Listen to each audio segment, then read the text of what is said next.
This is another sign of the times, an analysis, and a commentary. Malaysia Airlines Flight 370 fell into ocean. A British satellite company has solved one crucial aspect of the mystery surrounding the Malaysia Airlines flight, using a complex mathematical process to determine that it ended its journey in the middle of the southern Indian Ocean.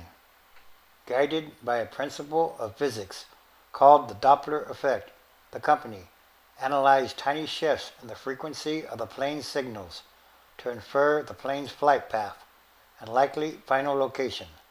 The method had never before been used to investigate an air disaster, and satellite sightings of 122 objects floating southwest of Australia are the most credible lead that we have in the search for Flight 370, the Malaysian Defense Minister has said. 11 aircraft and 5 ships were scouring the target area. The Defense Minister said the 122 objects were visible in satellite images forwarded by Airbus Defence and Space, the main European satellite company. Malaysia passed the images to Australia, which is leading the search in the area. In the satellite photos, which were taken on Sunday, the objects are visible through gaps in clouds over an area of 154 square miles, or 400 square kilometers of ocean. Airbus said that 5 of its Earth observation satellites, some equipped with high-resolution cameras, others with radar, were assisting in the search for Flight 370 and would do so as long as needed. Images and data from the satellites were being submitted to the Malaysian and Australian authorities for analysis, the company said. The floating objects were about 1,589 miles, or 2,557 kilometers, southwest of Perth, the authorities said. If they are found to be from the missing plane, a Boeing 777 that took off March 8th, bound for Beijing, with 239 people aboard, the next steps would be to figure out how far and in which direction the debris might have drifted since the aircraft came down, and then to begin an undersea search. The United States Navy has sent an undersea listening device and a sonar device to the area, but each needs to be towed far underwater behind a ship traveling scarcely faster than a person walking on land, so they cannot search large areas quickly. The listening device could pick up signals from the missing plane's cockpit data recorders, or black boxes, before the recorder's batteries are exhausted and they stop emitting pings.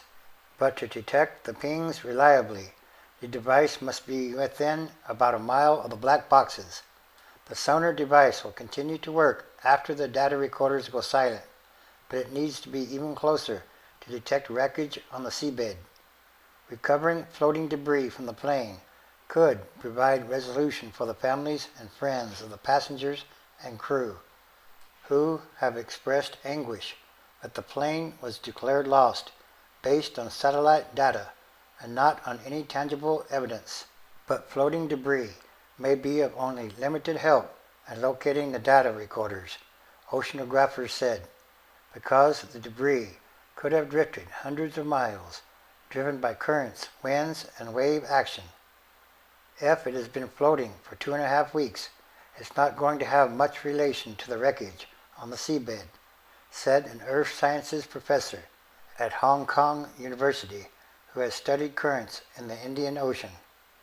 Mike Purcell, a senior engineer at the Woods Hole Oceanographic Institution in Massachusetts, who led 2 underwater search expeditions for the wreck of Air France Flight 447 in the Atlantic in 2010 and 2011, said that the current search zone for Flight 370 was far more remote, with rougher seas and higher winds. That can slow down your progress considerably because it makes it more difficult to operate, to get the vehicles in and out of the water, he said. On the positive side, he noted, the seafloor in the southern Indian Ocean is relatively flat. Towed submersible devices can operate at depths of 14,000 feet or more. Even if the plane's black boxes are recovered, they might not tell investigators enough to explain what happened to Flight 370, which stopped communicating with ground controllers and veered radically off course about 40 minutes after takeoff. The plane flew on for at least 7 more hours, but its cockpit voice recorder would have stored only the last 2 hours of sound in the cockpit. The separate data recorder would have technical information from throughout the flight, but that data might not reveal the intentions of whoever was in the cockpit.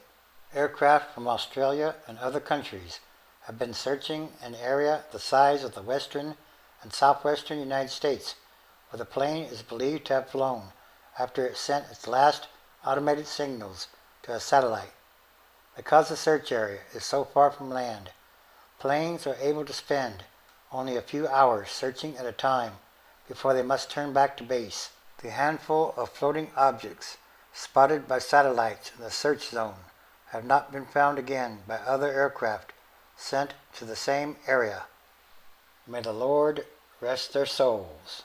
Jet airplanes can still be used as weapons of mass destruction.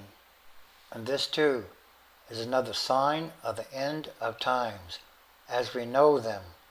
Transition days, which is a time of extraordinary happenings, events, and changes. Everything that must change quickly or rapidly, and for the better, because it's about what kind of world are we leaving to the future generations, and that should be a very important question to ask. Revelation chapter 9. And the 5th angel sounded, and I saw a star fall from heaven unto the earth, and to him was given the key of the bottomless pit.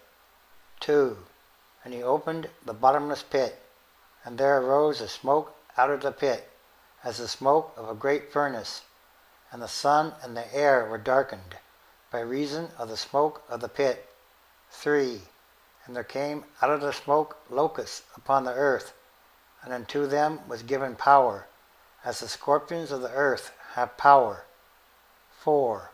And it was commanded them that they should not hurt the grass of the earth, neither any green thing, neither any tree, but only those humans which have not the seal of God in their foreheads. 5. And to them it was given that they should not kill them, but that they should be tormented 5 months, and their torment was as the torment of a scorpion when he strikes a human. 6.